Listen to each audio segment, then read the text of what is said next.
When Michael and I first met, everything seemed to fall into place perfectly. We shared a love for intellectual stimulation, and our initial conversations were electric. I was immediately captivated by his razor-sharp intellect, and his ability to weave complex arguments with ease. At the time, it felt like a match made in heaven. We reveled in our debates from philosophy to politics, and every disagreement felt like an exciting challenge rather than a threat. Our relationship blossomed over time, and we eventually moved in together. Initially, our home was filled with laughter and stimulating conversations.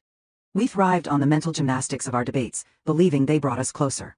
But as the novelty wore off and we settled into our daily lives, the dynamic began to shift. Michael's debating prowess, once a source of admiration, started to feel like a weapon.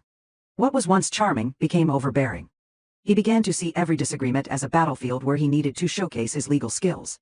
Our discussions, which used to be a source of connection, turned into minefields of emotional landmines.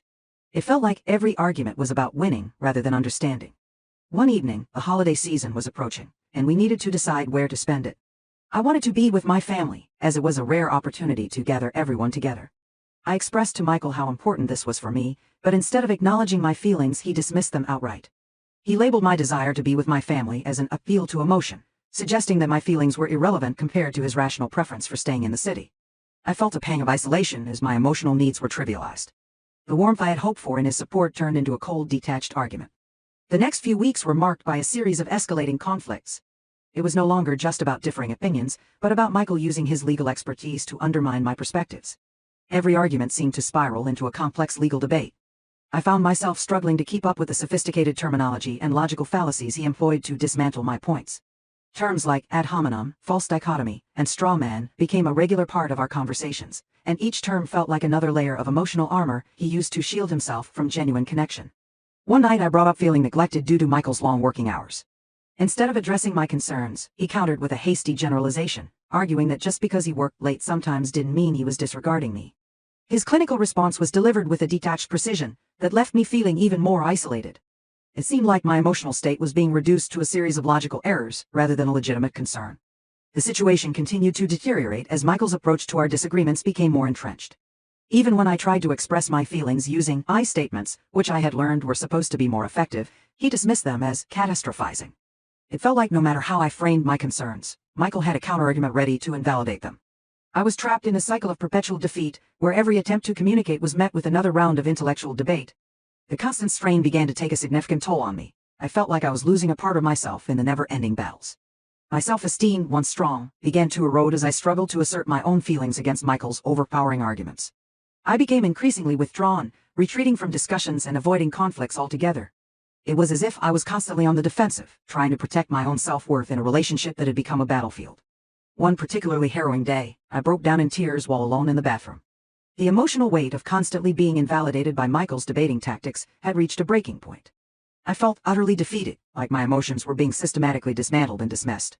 The realization that my feelings and experiences were being overshadowed by Michael's need to be right was crushing. The more I tried to voice my concerns, the more I felt like a spectator in my own life. In a desperate attempt to find a resolution, I suggested we seek couples therapy. I hoped that a neutral third party could help us navigate our conflicts and reestablish meaningful communication. Michael agreed, but his commitment to the process felt half-hearted. The therapy sessions often turned into additional debates about the efficacy of therapy itself. It was as though Michael approached the sessions as yet another platform to showcase his debating skills, rather than addressing the underlying issues in our relationship. During one therapy session, the therapist tried to help Michael understand the impact of his debating style on me. Despite their best efforts, Michael's responses were filled with technical jargon and logical arguments. It was clear that he struggled to empathize with the emotional aspects of our conflict. The therapist's attempts to bridge the gap between us seemed to only deepen the divide. I left the sessions feeling more isolated and frustrated, as the emotional connection I had hoped for remained elusive. The final breaking point came when we had a heated argument about our future. I wanted to discuss the possibility of starting a family, a topic that was deeply personal and significant to me. Michael, however, approached the conversation as if it were a legal case, dissecting the logical implications and practicalities. His clinical detachment felt like a cold, analytical approach to something that should have been emotionally nurturing. I felt my heart shattering as he used his debating tactics to dismiss my dreams and desires. It became clear that the gap between us was widening, and our relationship was suffering as a result. After much soul-searching, I made the agonizing decision to leave. The emotional strain of constantly being invalidated had reached a point where I could no longer sustain the relationship. I was no longer the vibrant, confident person I once was. I had become a mere shadow of myself, constantly battling to be heard and valued. It was a painful realization, that the love we once shared had been overshadowed by a need for intellectual dominance.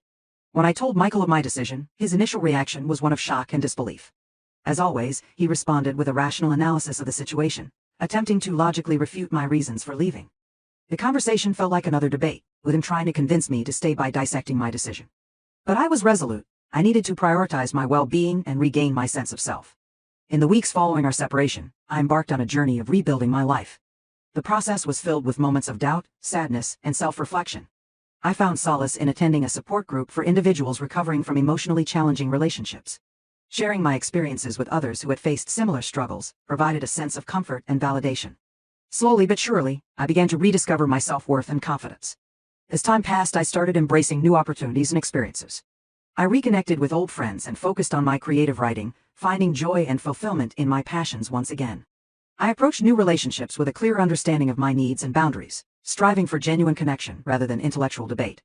Reflecting on my time with Michael, I recognized that while his debating skills were initially attractive, they ultimately became a barrier to meaningful communication. The experience taught me valuable lessons about the importance of emotional validation and the need for balance in relationships.